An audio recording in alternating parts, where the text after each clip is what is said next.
सबको जय मसीह की। आप सबका स्वागत है इस बाइबल अध्ययन कक्षा में। जैसे आप सबको मालूम है, अभी हम गिनती की पुस्तक की यात्रा कर रहे हैं और पिछली 2 कक्षा में हमने बहुत सी उन आत्मिक बातों को सीखा इस गिनती की पुस्तक से। और जब हमने इस पुस्तक को 3 भाग में बांटा, इसकी जो पहले 2 भाग हैं उसके बारे में हमने सीखा हमारे पहले 2 कक्षा में। 1 से 14 अध्याय पहला भाग, फिर 15 से जो 20 है वो जो है दूसरा भाग। इन दोनों भाग को हमने सीखा और मेरी आशा है कि आपको वो बातें याद हैं। 1 से 14 अध्याय बात करता है उस पहली पीढ़ी के लिए जो यात्रा कर रही थी सीनै पर्वत से कादेश देश तक, और उसको हमने विभाजित किया था गिनती, आज्ञाएं और यात्रा में। और जो दूसरा भाग है जो 15 से 20 अध्याय है, उसमें जंगल में भटकने के बारे में लिखा है कि वहाँ पे कैसे पुरानी जो पीढ़ी है वो मर गई जंगल में और एक नई पीढ़ी वहाँ पे शुरू हुई। वहाँ पे परमेश्वर की तरफ से सहूलियत, आरोन की याजकीयता पर आक्रमण और पुरानी पीढ़ी की मृत्यु के बारे में हमने सीखा। और अब हम पुस्तक की आखिरी विभाजन में पहुंच चुके हैं जो है 21 अध्याय से 36 अध्याय तक, जहाँ पे हम उस नई पीढ़ी की यात्रा को हम देखते हैं जो कादेश देश से लेकर मोआब देश तक यात्रा कर रहे हैं। और इसको भी जो है हम 3 भाग में हम बांट सकते हैं। पहला जो है वो 21 अध्याय से 25 अध्याय तक, जहाँ पे जो है यात्रा शुरू की गई। फिर 26 और 27 अध्याय में हम देख सकते हैं गिनती के विषय में, और फिर 28 से जो 36 अध्याय है वहाँ पे हम आज्ञाओं को पाते हैं। तो यात्रा, गिनती और फिर आज्ञाएं, और इस रीति से हम इस भाग को विभाजित कर सकते हैं। और अब हम जो है यात्रा को हम देख सकते हैं। जब वो लोग यात्रा कर रहे थे, हमें मालूम है वो यात्रा बहुत बड़ी थी। पिछली कक्षा में हमने सीखा था कि कैसे वो यात्रा कर रहे थे लेकिन अपनी मंजिल तक नहीं पहुंच रहे थे। और इसीलिए क्योंकि वो लोग यात्रा कर रहे थे और कहीं पे भी नहीं पहुंच पा रहे थे अपनी मंजिल तक, उनका जो मन है या उनका हृदय जो है वो थोड़ा कमज़ोर हुआ। लोगों के अंदर से वो धीरज जो है ख़त्म हो रहा था और उनका जो प्राण जो है वो निराश हो चुका था। और उन लोगों ने परमेश्वर के विरुद्ध और मूसा के विरुद्ध कहना शुरू किया और उस समय में वो कुड़कुड़ाए। वह मेरी आशा है कि आपको याद है पिछली कक्षा में जो हमने 7 बारी जब वो कुड़कुड़ाए उसके विषय में जो हमने सीखा था। लगभग हर एक विषय में वो कुड़कुड़ाए, वो यात्रा में, वो भोजन के लिए और दानव जो दिखे, नेतृत्व करने के लिए जो लोग रखे थे, परमेश्वर के निर्णय के बारे में, जंगल के बारे में और फिर से अपने भोजन के बारे में। और वो जो निरंतर कुड़कुड़ाना जो है वो चलता रहा और इसीलिए परमेश्वर ने उन्हें दंडित किया। और उनमें से जो एक जो दंड है वो ये था कि जितने भी इजरायली लोग थे वो उस जंगल में, उस यात्रा में वो भटक गए।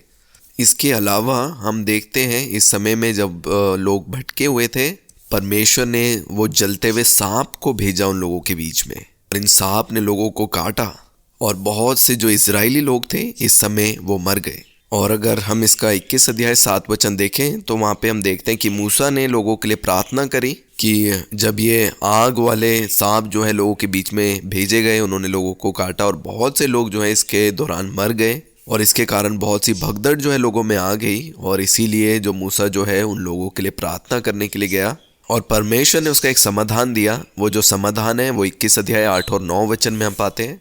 21 अध्याय 8 और 9 वचन यहाँ पे लिखा है, यहोवा ने मूसा से कहा, एक तेज विष वाले सांप की प्रतिमा बनाकर खंबे में लटका, तब जो सांप से डसा हुआ उसको देख ले वह जीवित बचेगा।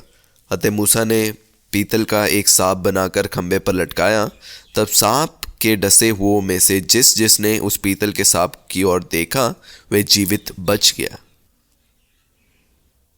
मेरी आशा है कि आपको ये व्याख्या याद है जो अभी हमने गिनती की पुस्तक 21 अध्याय में पढ़ा कि कैसे परमेश्वर का जो दंड है, उसका जो न्याय है, वो जलते हुए सांप को उनके बीच में भेजा और बहुत से लोग उस समय में मरे। और जब मूसा इस विषय के लिए प्रार्थना करने के लिए गया, परमेश्वर ने एक समाधान जो है मूसा को दिया।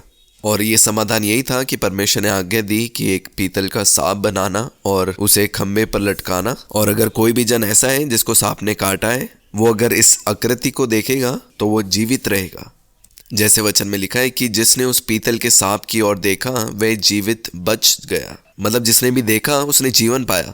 और अगर हम इसे अपनी शारीरिक बुद्धि से समझना की कोशिश करें तो कोई मतलब नहीं इसमें बनेगा, लेकिन वो विश्वास ज़रूरी था। जब विश्वास उनके अंदर है और वो उस पीतल के सांप को देखते, वो ठीक हो जाते। और ये एक बहुत महत्वपूर्ण बात है क्योंकि अगर जब हम नए नियम को हम पढ़ते हैं और यीशु मसीह के वचनों को जब हम पढ़ते हैं तो यीशु मसीह ने भी इसका वर्णन किया। अगर हम पढ़े यूहन्ना का सुसमाचार 3 अध्याय उसका 14 और 15 वचन, जब यीशु मसीह निकुदेमुस से बात कर रहे थे, उस व्याख्या का जो वर्णन यहाँ पे किया और ये दिखाया कि इस बात की उन्होंने तुलना की अपने विषय में क्रूस पे चढ़ाए जाने के लिए।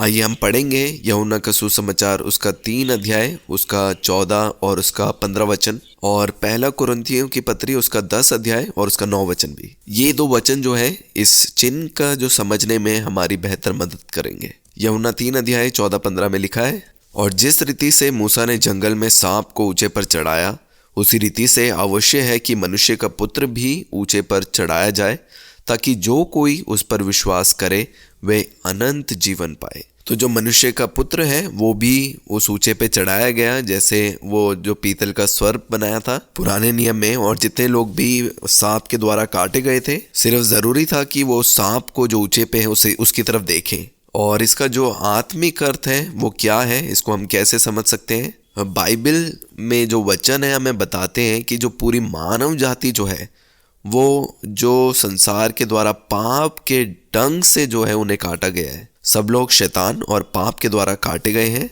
जिसका अर्थ है कि पाप की मजदूरी मृत्यु है। क्योंकि सांप ने हमें काटा है, अवश्य है वो मृत्यु हमारे लिए, लेकिन सिर्फ एक तरीके से मनुष्य जीवित रह सकता है, वो है जब वो क्रूस की ओर देखे। क्रूस की ओर देखने का अर्थ क्या है कि यीशु मसीह ने वो मानव शरीर धारण किया और सारा जो मानव स्वभाव है अपने में शामिल किया और वो ऊंचे पे उठाया गया।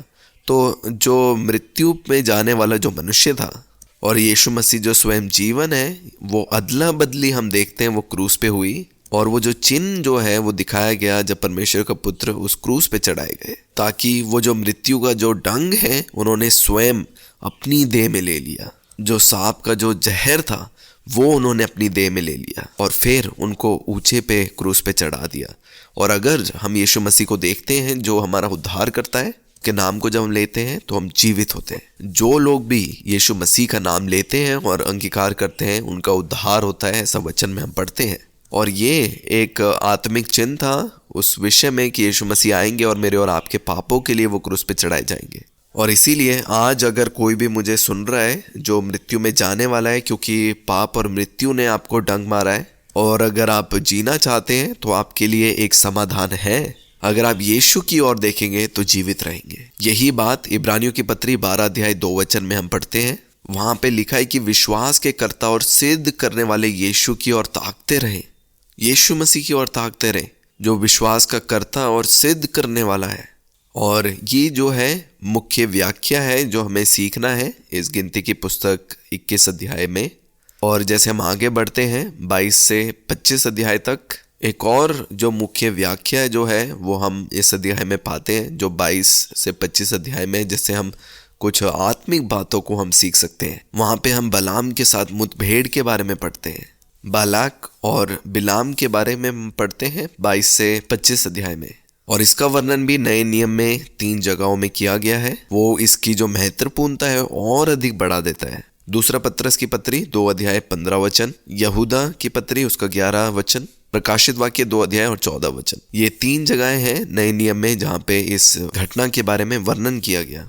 इसको मैं दोबारा से आपको बताऊंगा, आप लिख सकते हैं। दूसरा पत्रस 2 अध्याय 15 वचन, यहूदा की पत्री 11 वचन, प्रकाशित वाक्य 2 अध्याय और उसका 14 वचन। और ये घटना ऐसी है कि जो मोआब देश का राजा है बालाक, उसने जब देखा कि इजरायली लोग यात्रा कर रहे हैं और वो मोआब देश में प्रवेश कर रहे हैं, वो राजा जो मोआब देश का था बालाक, वो डर गया। बालाक जो था वो राजा था और बिलाम जो था वो वहां का ज्योतिषी या भविष्यवक्ता था, और उनको श्राप देने के लिए बिलाम को वहां पे बुलाया था। बालाक जो था राजा और बिलाम जो था वो ज्योतिषी था। बालाक ने बिलाम को भेजा इजरायली लोगों को श्राप देने के लिए, और हम देखते हैं जब बिलाम जो है इजरायली लोगों को श्राप देने के लिए आया, वो इस कार्य को जो है वो पूरा नहीं कर पाया, क्योंकि परमेश्वर ने उसको दिखाया कि ये जो लोग हैं ये आश्रित किए हुए लोग हैं और ये स्वयं परमेश्वर के द्वारा चुने हुए लोग हैं, इसलिए उनको नहीं श्राप देने के लिए आज्ञा दी। और बिलाम को मालूम था कि वो उनको श्राप नहीं दे सकता, उसने कोशिश की बहुत सी बारी, लेकिन वो नहीं कर पाया। लेकिन बालाक ने जो बहुत बारी जिद करी श्राप देने के लिए, और धन भी जो है उसका लोभ दिया, और उस लोभ के कारण, क्योंकि वो लालची है, उसका मन बदला। उसने बहुत बारी कोशिश करी और बार बार प्रयास करने के बावजूद उसका जो अंत है वो बहुत ही भयानक रीति से हुआ। उसको आप 31 अध्याय 8 वचन में पढ़ सकते हैं। आप देखिए कैसे वो मरा। क्योंकि मेरा जो विषय है वो बिलाम की मृत्यु नहीं है, लेकिन मैं आत्मिक मतलब को समझना चाहता हूँ, जिसे हम नए नियम में पाते हैं। और जब हम नए नियम में आते हैं, मैंने आपको बताया था कि 3 बारी जो है इस घटना का वर्णन किया गया, और हम देखते हैं कि उन पुस्तकों में और प्रकाशित वाक्य में इस प्रकार लिखा है कि हम सीखें वो अनुभव से जो बलाम के जीवन में आए। वो कौन सी बातें हैं सीखने के लिए? सबसे पहले हम देखेंगे दूसरा पत्रस की पत्री 2 अध्याय उसका 15 वचन। वहां पे पत्रस जो है हमें बलाम के मार्ग के बारे में बताता है। हम सावधान रहें उस मार्ग से जिसमें बिलाम गया। वो क्या समस्या थी उस मार्ग में जिस मार्ग में बिलाम गया? उसने जो सही मार्ग से क्या है वो भटक गया और वो गलत मार्ग की ओर वो चला गया। वो जानता था कि सही मार्ग कौन सा है, लेकिन उसके बावजूद भी वो वहां से पलट गया। वो गलत मार्ग को उसने चुन लिया क्योंकि उसे जो अधर्म की वस्तुओं से ज्यादा प्यार हो गया, या फिर वो धन का प्रेम जो हर एक बुराई का जड़ है। पौलुस जो है इन बातों को लिखता है जब हम दूसरे तीमुथियुस की पत्री को पढ़ते हैं कि जो धन का जो लोभ है वो हर एक बुराई का जड़ है। और हम देखते हैं बिलाम के जीवन से कि उसे जो धन का लोभ था, और जब बालाक ने बहुत सा धन जो है उसके सामने रखा, वो उस सीधे मार्ग से हट गया और उस गलत मार्ग की ओर चले गया, और वो भटक गया। वो परमेश्वर से दूर गया और उस धन के लोभ के कारण उस काम को किया जो परमेश्वर के नजरों में बहुत गलत है। उस इच्छा के विपरीत गया जो परमेश्वर ने उसे प्रकट की। परमेश्वर ने प्रकट किया ये आश्रित लोग हैं, इन्हें श्राप ना देना, लेकिन उसने फिर भी कोशिश करी। और इस बात से हमें सीखने के लिए मिलता है कि कभी भी उन चीजों के विपरीत नहीं जाना जिसे परमेश्वर प्रकट करते हैं। और यही वो बिलाम का मार्ग है जिसके बारे में पत्रस लिखता है अपनी पत्री में। और जब हम यहूदा की पत्री उसका 1 अध्याय 11 वचन देखते हैं, बिलाम की गलती के विषय में लिखता है। वो गलती क्या थी बिलाम की? कि वो इनाम के लालच के पीछे भागता है। क्योंकि जब हम भी परमेश्वर के पीछे जब हम चल रहे हैं, उनकी सेवा कर रहे हैं, तो कुछ भी जो है इनाम के लिए आप ना करें। सब कुछ लिखा है बाइबल में, सेत में हमें मिला है, इसीलिए हम सेत में देते हैं। कुछ भी आप उस इनाम के लालच के मन से या उस विवेक के साथ आप ना करें। क्योंकि बिलाम के जीवन से देखते हैं कि उसे भी एक अपेक्षा थी उस इनाम के लिए जो उसके लालच के द्वारा उत्पन्न हुई। वो गलती थी जो बिलाम की थी। और जब हम प्रकाशित वाक्य 2 अध्याय और उसके 14 वचन तक आते हैं, वहां पे हम बिलाम की शिक्षाओं के बारे में हम पाते हैं। तो बिलाम जो है एक गलत शिक्षा को वो बांट रहा था, एक गलत सिद्धांत के बारे में, और उसके बारे में भी हमें सावधान रहना है। क्योंकि हम 3 गलतियों के बारे में यहाँ पे पढ़ते हैं प्रकाशित वाक्य में, या 3 उस गलत शिक्षाओं के बारे में जो बिलाम ने प्रचार किया। सबसे पहला, उसने उत्साहित किया लोगों को वो भोजन वस्तु खाने के लिए जो मूर्तियों के सामने चढ़ाई गई थी। इसका मतलब को किसी भी प्रकार की अलगता ही नहीं है, वो मिश्रण देखने के लिए मिलता है अविश्वासी लोगों के साथ। ऐसा करने के लिए हमें उत्साहित नहीं किया। हमें जो है एक चुना हुआ वंश करके कहा गया है, और जरूरी है कि हम अपना जीवन उस अलगताई में हम जिए। और इसको हमने ले व्यवस्था की पुस्तक में भी सीखा। वहां पे बार बार परमेश्वर ने कहा, जैसे मैं पवित्र हूँ तुम भी पवित्र बनो, जैसे तुम लोग छुड़ाए गए हो, इसीलिए उन रीति रिवाज में जिसमें संसारिक लोग हैं उस जुए में तुम ना जुतो। उन आज्ञाओं को मानो जो मेरे द्वारा दी गई है। इसलिए बिलाम ने परमेश्वर की आज्ञाएं नहीं, लेकिन उसमें एक मिश्रण को जो है वो लेके आने की कोशिश करी अन्य जातियों के बीच में, कि वो उस भेंट और बलिदान से भी खा रहे थे जो मूर्तियों के सामने रखी गई थी। और ये जो है एक जो गलती या गलत सिद्धांत जो प्रचार कर रहा था। और दूसरा जो है वो व्यभिचार, कि वो उन लोगों के साथ एक हो रहे थे जो संसार के लोग हैं, जो अन्य जाति हैं, या जो अविश्वास के साथ जो एक पन में लोग आ रहे थे। और तीसरी गलती है कि वो इजरायली लोगों के लिए ठोकर खाने का एक विषय बन रहा था। यीशु मसीह ने साफ इस वचन को कहा है कि तुम किसी के भी जीवन में ठोकर खाने का विषय ना बनो, लेकिन हर समय उन्हें उत्साहित करो। तो 3 जो गलतियां बिलाम के द्वारा हुई, और वो 3 जो गलत शिक्षाएं वो सिखाया, उन बातों को यूहन्ना के द्वारा प्रस्तुत किया गया प्रकाशित वाक्य की पुस्तक में, जो है उस अलगताई में ना बने रहना। दूसरा जो है वो व्यभिचार, और तीसरा वो ठोकर खाने के विषय इजरायली लोगों के सामने रखने के लिए। और ये जो सब बातें परमेश्वर को प्रसन्न नहीं है, और इसीलिए जब वो बातें उसने की, एक भयानक जो अंत जो है उसके जीवन का हुआ। और इसीलिए हम इन गलतियों से सीख सकते हैं जो नए नियम में पड़ी, जो बिलाम के जीवन में हुई। और ये जो दो घटनाएं हैं गिनती की पुस्तक में, ये बहुत ही मुख्य घटनाएं हैं। सबसे पहली जो हमने 21 अध्याय में देखी कि जब सर्प ने लोगों को काटा और उसका समाधान परमेश्वर की ओर से मिला मूसा को। और दूसरी घटना 22 से 25 अध्याय तक जिसमें हमने देखा बालाक और बिलाम के बारे में। इन घटनाओं से हम अपने आत्मिक जीवन में हम सीख सकते हैं। और जैसे हम आगे यात्रा करते हैं और जब हम 26 और 27 अध्याय में आते हैं, दूसरी बारी हम गिनती को देखते हैं। हमने सीखा था कि 2 बारी गिनती हुई थी। पहली बारी गिनती हुई 2 अध्याय 1 और 2 वचन में, जहाँ पे पुरानी पीढ़ी की गिनती हुई। और जैसे हम आखिरी भाग में पहुंच रहे इस पुस्तक की 26 और 27 अध्याय में, यहाँ पे हम दूसरी गिनती के बारे में पढ़ते हैं। वो नई पीढ़ी जो उस 40 साल के अंत में थी, वो जंगल की भटकने वाली यात्रा की, उन लोगों की गिनती हुई। और वो जो गिनती जो मिली उन्हें, उस गिनती को पूरा करने के बाद में उसके द्वारा उसको हम 26 अध्याय और 51 वचन में हम पढ़ सकते हैं। 26 अध्याय 51 वचन यहाँ पे लिखा है, 6,01,730 पुरुष थे। 6,01,730 पुरुष। मेरी आशा है कि आपको जो पहली गिनती की गई थी वो याद है।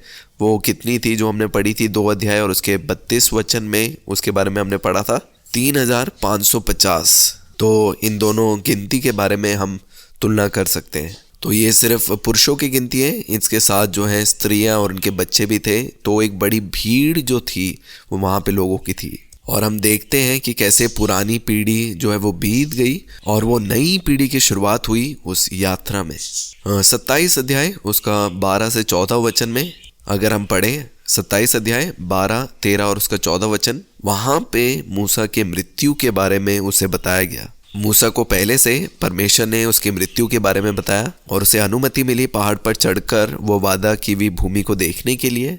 लेकिन उस वादा की हुई भूमि में प्रवेश करने के लिए अनुमति नहीं थी, क्योंकि मूसा जो है उस व्यवस्था को दिखाता था। व्यवस्था जो है वो उस वादा की हुई भूमि में नहीं जाती। केवल अनुग्रह और विश्वास है जो आपको उस वादा की हुई भूमि में लेके जाता है। व्यवस्था कभी भी हमें उस वादा की हुई भूमि में नहीं लेके जा सकती, लेकिन अनुग्रह और सत्य है जो हमें वहां तक लेके जाता है। इसीलिए मूसा को अनुमति नहीं मिली वहां पे प्रवेश करने के लिए, लेकिन अनुमति मिली कि मूसा जो है उस वादा की हुई भूमि को देख पाया। और इसके बारे में हम 27 अध्याय में पढ़ सकते हैं। और अब जो परमेश्वर है, जो लोगों के प्रधान है, जो शांति और रीति के परमेश्वर है, एक नए जन को नेतृत्व के लिए आगे लेके आए, सभा को आगे लेके जाने के लिए। अब 27 अध्याय 17 से 19 वचन में वहां पे हम देखते हैं कि यहोशू को चुना गया मूसा के स्थान में। मूसा जो नेतृत्व कर रहा था लोगों के लिए, उस स्थान में एक नए जन को लेके आए लोगों को आगे चलाने के लिए, और वो यहोशू है। और एक चीज हमें सीखने की जरूरत है कि जो चुनाव है वो परमेश्वर की ओर से आता है। वो मूसा का बेटा या बेटी नहीं थे जो वहां पे नियुक्त किए गए, लेकिन वो जो चुनाव है स्वयं परमेश्वर की ओर से आया। और परमेश्वर ने इस बात को प्रकट किया कि मूसा के बाद यहोशू उसकी जगह को लेगा। और जब हम आखिरी भाग की यात्रा करते हैं जो 28 से 36 अध्याय तक है, वो आज्ञाएं हैं। मेरा आशा है कि आपको याद है वो 3 भाग, पहले यात्रा थी, फिर गिनती, और जो आखिरी भाग है वो है आज्ञाएं। तो पहले से 14 अध्याय में भी हमने देखा था गिनती, यात्रा और आज्ञाएं।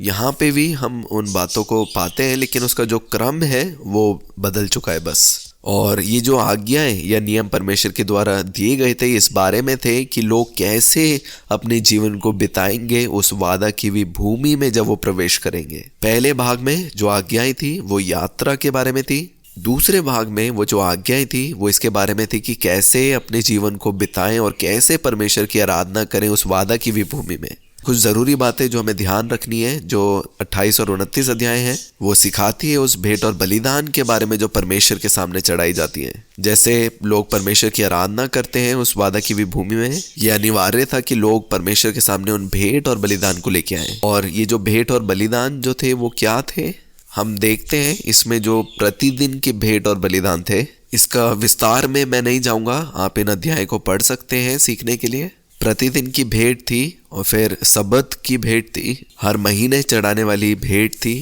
फसह की भेंट थी, वो जो सप्ताह के पर्व थे उसकी भेंट थी, तुरी का पर्व, वो पश्चाताप का पर्व और वो मिलाप के तंबू का पर्व। और इन हर एक दिन में जो है वो भेंट और बलिदान जो है परमेश्वर को चढ़ाया जाता, और ये विश्वासी जनों को सिखाता है कि हमें भी परमेश्वर के सामने उस भेंट को लेके आना है। और इन भेंट के बारे में जो आज्ञाएं हैं, जो नियम है, वो 28 और 29 अध्याय में दिए गए हैं। और 30 अध्याय में हम पाते हैं शपथ और मन्नत के बारे में, जो पुरुष और स्त्रियों के विषय में है। और ये अध्याय जो स्त्रियों को समझने के लिए मदद करता है कि स्त्रियों को अधिकार के अधीन में रहना चाहिए, विवाह से पहले पिता के अधीन और विवाह के बाद अपने पति के अधीन में। और इसके पीछे का जो तर्क जो है वो समझाया गया 30 अध्याय में। एक छोटा अध्याय है ये, आप इसके बारे में इस अध्याय में पढ़ सकते हैं, शपथ और मन्नत के बारे में और कैसे उन्हें पूरा किया जाए। और 21 अध्याय में हम देखते हैं मिदानियों से बदला लेने के विषय में, कि जब वो लोग मिदानियों से जो बदला वो लेते हैं, उसको जीतने के बाद उस लूट का जो बंटवारा कैसे करना है उसके बारे में भी वचन में दिया गया है। अब 32 से 36 अध्याय हम इसे एक भाग की तरह देख सकते हैं। वहाँ हम यर्दन के इस पार बसे 2.5 गोत्र के बारे में पढ़ते हैं। ये जो अनुरोध है ये 2.5 गोत्रों के द्वारा रखी गई, रूबेन, गाद और मनशे के गोत्र। उन्होंने इस अनुरोध को मूसा के सामने रखा कि उन्हें अनुमति दी जाए उस पश्चिमी भाग, जो यर्दन के पश्चिमी भाग में बसने के लिए, और इस अनुरोध को कबूल किया गया। और ये जो चुनाव है, ये जो फैसला है, परमेश्वर के द्वारा नहीं किया गया, और उन्होंने अपने लिए इस चुनाव को किया और इस स्थान को चुना क्योंकि उन्होंने देखा था कि ये एक अच्छी जगह है। इसको समझने के लिए आप 32 अध्याय उसका 1 और 2 वचन को आप पढ़ सकते हैं। उन्होंने अपनी दृष्टि के अनुसार अपने लिए अच्छा चुना, ना कि विश्वास के द्वारा। और इस पूरी गिनती की पुस्तक में हमने एक चीज को देखा, जो परीक्षा जो उनके सामने आई वो यही थी कि वो शरीर की दृष्टि से चले, ना कि विश्वास के द्वारा। तो जो अविश्वास है वो सबसे बड़ी समस्या बनी उन लोगों के लिए। यहाँ पे भी वो 2.5 गोत्रों के द्वारा यही समस्या में वो लोग गिरे कि वो परमेश्वर की इच्छा के अनुसार नहीं चले। उन्होंने खुद के लिए चुनाव किया, अपनी दृष्टि से जो उन्होंने देखा, और उसका जो फल भी उन्हें मिला, जिसके बारे में हम इतिहास की पुस्तक में पढ़ सकते हैं। इसके बारे में हम आगे सीखेंगे। तो जो अनुरोध इन गोत्रों के द्वारा दिया गया उसके बारे में हम यहाँ पे 32 अध्याय में हम लोग पढ़ सकते हैं। और जब हम 35 और उसके 36 अध्याय में जब हम आते हैं तो हम देखते हैं कि लेवी लोगों के लिए कुछ नगरों के निर्माण का आदेश मिलता है, और जो शरण नगरियां हैं उनके बारे में भी जो है आदेश मिलता है। लेवी लोगों को कोई नियुक्त जगह नहीं दी गई थी क्योंकि वो चुने गए थे परमेश्वर की सेवा करने के लिए। सहूलियत जो है वो परमेश्वर के द्वारा दी गई थी कि जो 42 शहर हैं वो अलग किए गए थे कि जो ज़रूरतें हैं लेवी लोगों के लिए वो इन शहरों के द्वारा पूरी की जाए। और 6 शहर ऐसे थे जो बनाए गए थे वो शरण पाने हुए लोगों के लिए। तो जो गिनती और जो उद्देश्य, उसका बंटवारा, उसका नेतृत्व, उन सब के बारे में हम इन अध्याय में पढ़ सकते हैं। मैं केवल वो जो वचन है आपको बताऊंगा, आप इनके बारे में बाद में आप लोग पढ़ सकते हैं, सीख सकते हैं। अध्याय 35 उसका 6 और 8 वचन में वो शहरों की गिनती के बारे में लिखा है। 6 शहर शरणागतों के लिए और 42 शहर जो लेवी लोगों को संभालने के लिए। और अगर इसको साथ में जोड़ें तो कुल 48 शहर है। उसके बारे में 35 अध्याय 6 और 8 वचन में लिखा है। 35 अध्याय 9 और 12 वचन में उसके उद्देश्य के बारे में लिखा हुआ है। उसका उद्देश्य जो है शरणागतों की सुरक्षा के लिए, उनके शरण पाने के लिए। अब 35 अध्याय 13 और 14 वचन उसके बंटवारे के बारे में पाते हैं। शहरों के बंटवारे के बारे में वहाँ पे लिखा है। 35 के 15 से 34 वचन में उनके नियमों के बारे में लिखा गया है। तो शहरों की गिनती के बारे में, शहरों के उद्देश्यों के बारे में, शहरों के बंटवारों के बारे में और शहरों के नियमों के बारे में हम लोग 35 और 36 अध्याय में हम लोग पढ़ सकते हैं। और जैसे हम आखिरी अध्याय की तरफ पढ़ रहे हैं तो जो 35 अध्याय और 34 वचन है वो बहुत ही महत्वपूर्ण भूमिका निभाते हैं या जो परमेश्वर की ओर से सबसे महत्वपूर्ण नियम है उसको हम यहाँ पे 34 वचन में पाते हैं। वहां पे इस प्रकार से लिखा हुआ है, जिस देश में तुम निवास करोगे उसके बीच मैं रहूंगा, उसको अशुद्ध ना करना। जिस देश में तुम निवास करोगे उसके बीच मैं रहूंगा, उसको अशुद्ध ना करना। मैं यहोवा तो इजराइलियों के बीच रहता हूँ। और ये बहुत महत्वपूर्ण वचन है इस पूरी गिनती की पुस्तक में।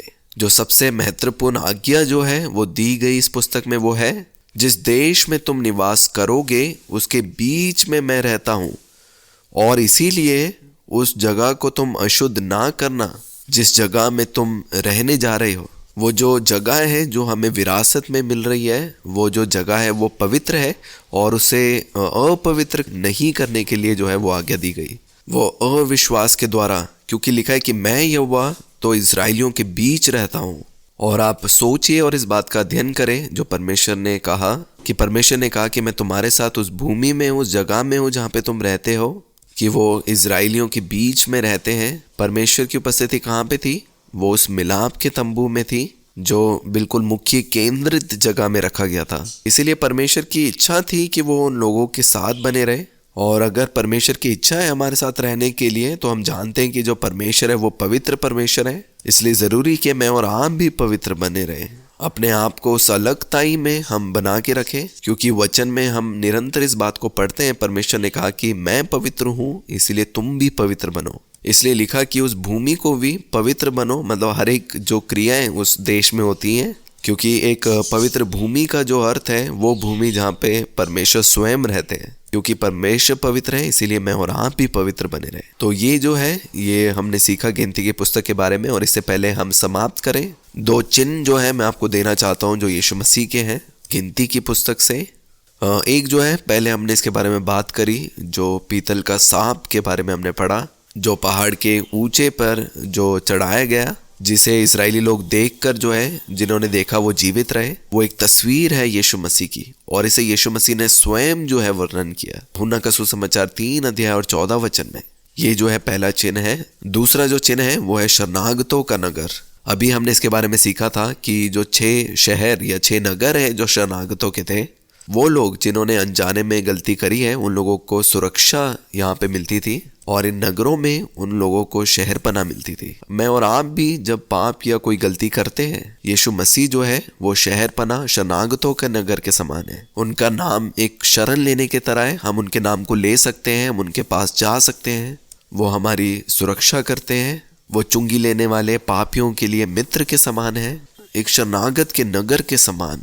वो लोग जिनके पास कोई स्थान नहीं है, जिनके पास कोई घर नहीं है, वो लोग इस शरणागत के नगर में आ सकते हैं। ये भी एक चिन्ह है यीशु मसीह का। 2 चिन्ह हमने देखे गिनती की पुस्तक से, वो पीतल का जो सांप और शरणागतों का नगर। और ये संक्षेप में हमने गिनती की पुस्तक के बारे में सीखा। मेरी आशा है कि आपने इन सारी चीज़ों को आपने अच्छे से सीखा और आत्मिक रहस्य के बारे में आपने जाना जो गिनती की पुस्तक में रखे हैं। और मैं आप सबका धन्यवाद करता हूँ मेरे साथ यात्रा करने के लिए गिनती की पुस्तक से। परमेश्वर ने चाहा तो अगली कक्षा में हम व्यवस्था विवरण की पुस्तक के बारे में हम सीखेंगे। परमेश्वर आप सभी को आशीष दे। आपका धन्यवाद इसे सुनने के लिए। पिता आप सभी को आशीष दे।